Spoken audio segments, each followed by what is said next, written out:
ทำรีซอตโต้ครั้งแรกก็คือผมไม่เคยทำมาก่อนเราก็ทำการต้มน้ำซุปมีคนอร์แล้วก็มีสมุนไพรจีนอันอย่างกับบลุกลิ่นหอมดีก็เลยเอามาใส่แล้วเราก็มาค้างกระทะจี่ชิ้นหมูต่อให้สีมันสวยเดี๋ยวจากน้อยนึงแล้วก็ฟอยล์มาพันผมลืมปรุงเนื้อก็เลยมาปรุงตอนนี้แหละมีใบหอมพริกไทยแล้วก็โซยุครับเราก็วางเป๊ะลงไปเลยแล้วก็ห่อแบบไม่ให้มันหัวเด้เราจะเอาไปย่างต่อเพราะว่าข้างในมันยังบ่สุกเดี๋ยวแบบถ้ากินดิบก็คือเป็นหูดับแน่นอนระหว่างที่ย่างเราก็มาค้างกระทะทำรีซอตโต้กันต่อใส่หอมลงไปแล้วก็ข้าวรีซอตโต้แล้วก็น้ำซุปที่เราต้มไว้ถามว่าเคยทำไหมไม่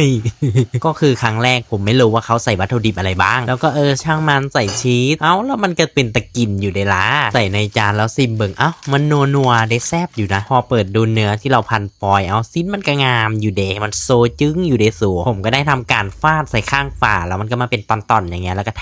ใส่น้ำซุปใส่พร้อมน้ำซุปมันแบบหอมอันสมุนไพรทรงเจี้ยงมันอย่างนั้นนะหอมสมุนไพรอันนั้นแล้วก็กินรวมๆแล้วมันแซ่บ